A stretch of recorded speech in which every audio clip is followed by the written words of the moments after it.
I am Nicole Commissiong, and this is Life in Balance.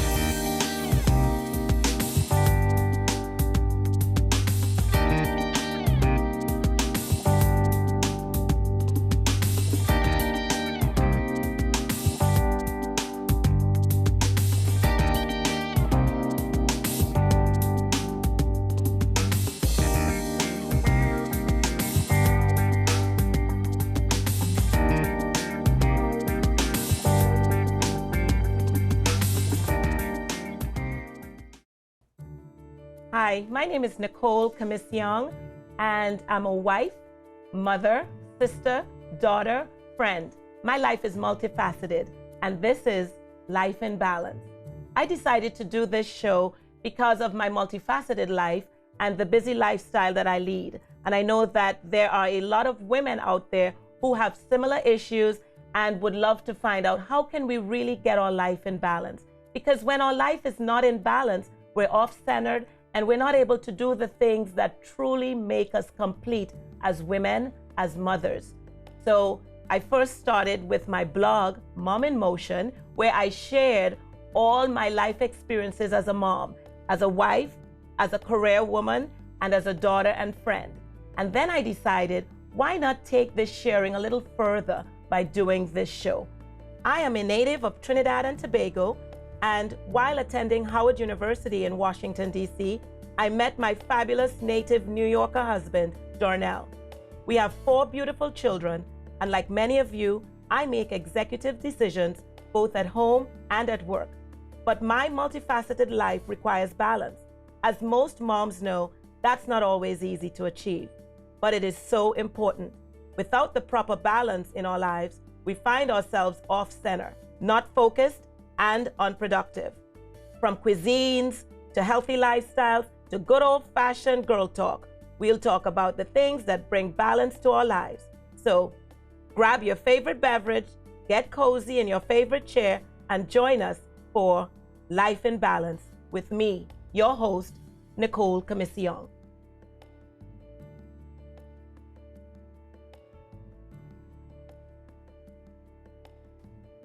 Hello. Today's episode is about passion and following it. I try to follow my passion every day. I have several passions: my family, my faith, my friends, my career. It's a lot to juggle, but it's doable. Following your passion is so critical to your everyday life. It's what makes you happy. I was once asked if I was putting 100% passion behind one aspect of my life, what it'll be. And my answer to that would be my faith. And the reason I choose my faith is the catalyst to which all of my other passions follow. Everything that I do is done in faith. Raising my family, developing a relationship with my spouse and my friends, those are all the things that require faith. Because having a journey with friends and family is not easy. But what is inside, that burning desire, that feeling inside that you get, that you're happy to get up every day and pursue, is your passion. If I were to speak to my 16-year-old self, I would tell her, follow your passion no matter what. It's not about chasing the dollars, it's really about living your passion. Today, I have with me Miss Renee Miller Clayton, an executive life coach who has decided to follow her passion and live the best life that she could based on the passion that she has within her. Welcome, Renee. Thank you so much for being with me. Thank you. Tell us exactly what a life coach does. That's an interesting question. But essentially, a life coach is going to help you create clarity in your life. It's going to have the conversation that you need to have with individuals that will challenge you to show up powerfully, or have you reflect on questions that you have not become aware of, and will really challenge you to show up with passion and purpose. Wow. What led you to this career? It's interesting. When I first became aware of life coaching as an occupation, my mother was diagnosed with cancer. And it was interesting because I remember so clearly the day that I learned that coaching was an option. It felt like I got a message, and the message said, remember who you are. And through remembering who you are, and living the life that you were born to live, you'll be able to help others. So it was like, I think I learned about coaching as an occupation, and then shortly after that, I got a message to do it. It was almost like divine intervention, so to speak. Okay. And that was during the time that she was, Wow. getting ready to make transition. Wow. Wow. When did you realize that was your passion? Did you always know, or was it just this inclination at this time during this period? I think that we do all have a sense of what we're born to do. I think as adults, we get away from it. Some of us, as children all the way up to adulthood, say, this is always what I wanted to do, and I'm doing it. For myself, I've always enjoyed challenging people to remember who they are. Okay. I've always enjoyed supporting people to take that inner look. I didn't call it coaching, but it was essentially what I do now. I just do it at a higher level. So I would say intuitively I knew, but consciously I did not. Does that make sense? Yeah, it makes a lot of sense. Yeah, it was like I sensed it. Did you have anyone to coach you when you decided to follow your passion? Were you able to do it alone, or did you have someone who was able to coach you? That's a great question. I always have had people around me in some capacity. And so I did have a coach that was supporting me in the field, learning what to do, helping me get my stories out of my head, because I don't know, but if you know this, but as a coach, a lot of times we have to work with clients to remove the stories and create new truths. Yeah.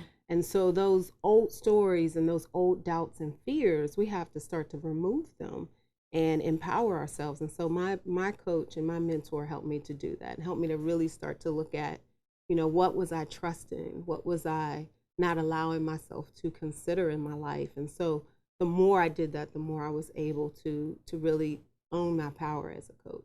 Do you think one has to be selfish when pursuing or following a passion? Do you think it requires a level of selfishness?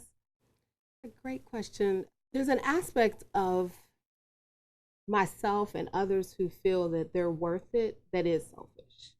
I think when you own your worth and you know that you're here to do something that's powerful, that's purposeful, that's aligned, you do have to have an aspect of selfishness. However, let's look at what selfishness is. In my opinion, selfishness doesn't mean negate others at the expense of yourself. It just means make sure that you're in the equation, and there are times that you're going to give yourself a little more of what you need so that you can help others. So in some essence, what I'm hearing is what your mom was going through sort of sparked a fire within you to do what it is you needed to do for you. It did. I think I would say it woke me up, that life is not promised to us, and that while I am, asked to do something, I felt like I was asked to be her caregiver. That I was for whatever reason the only person that could really step up the way that I did, but I had to make sure I couldn't die in the process. What did you do to take care of you? Because we're talking about balance, we're talking about passion, and in order to pursue your passion, you have to have some semblance of balance within your life, in that framework, to understand, look, this is what I need to rejuvenate, renew. Right. So there were quite a few things I did. Before I would go drive back to Pittsburgh, I would often take baths with candles, because I felt like, I need to recharge and reinvigorate. I'm going to get back on the road for 4 or 5 hours. Yeah. There were times that I would just treat myself to dinner, because I love healthy restaurants. And so I would just go explore healthy restaurants. Nice. A lot of times I would take the weeks that I wasn't going to Pittsburgh, and I would go and take drives up in nature. I did some prayer, a lot of prayer. And I also spent time, at the time I was single, so I would date. And I made a point not to forget about love. You had time to date too. That's good. Yeah, I did. That's good.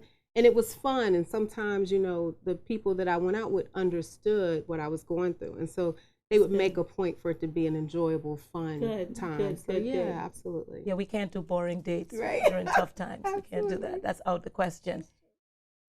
What would you advise our listeners about finding their passion? What would you advise our viewers?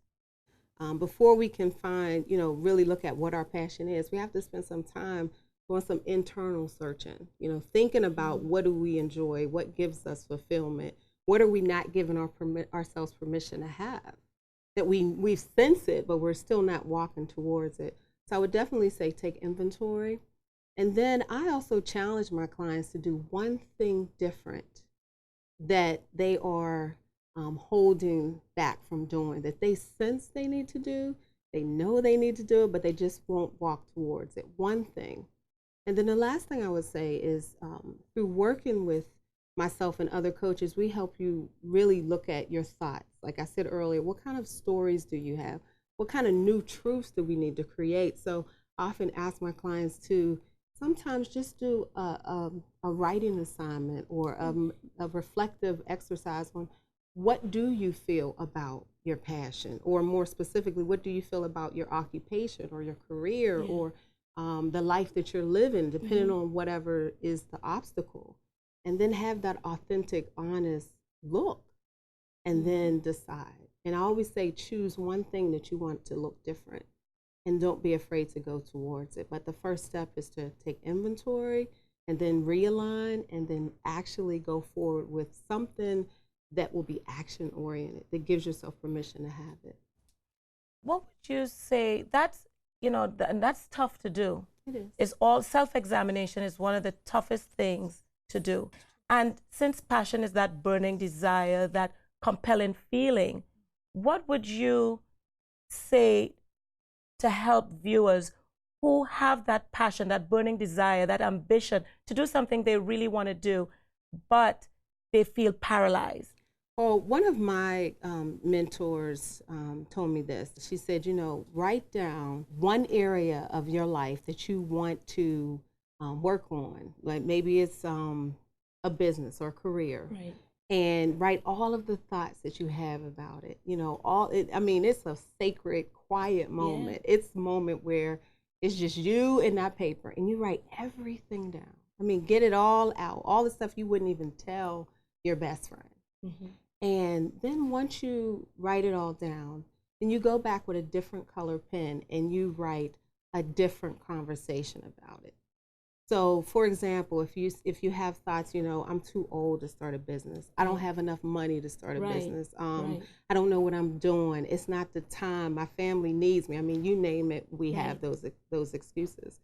And then you write all those down, and then you go back and you write a different truth. So instead of my family needs me, you can say, my family, myself, we can do this together. So that flips it. Okay. And then essentially you read that daily, because we're talking about rewiring the mind. We're talking about exactly changing our thinking, right? Yes. That's sage advice right there.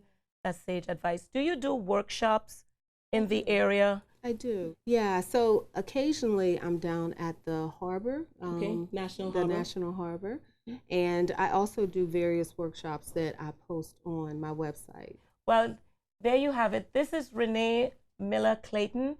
If you would like to get more information on her life coaching services, please feel free to reach out to Renee at www.renee-miller.com. Renee, thank you so much for being with us today. Your advice was spot on.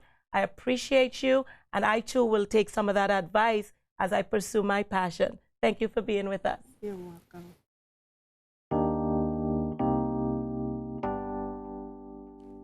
As a mom in motion, this is my perspective on today's episode, passion.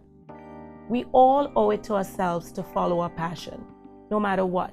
We have to find ways to block out the negative noise. We have to find ways to believe in ourselves. We have to find ways to pursue that burning desire and compelling passion within us, which is passion. We need to be able to do that.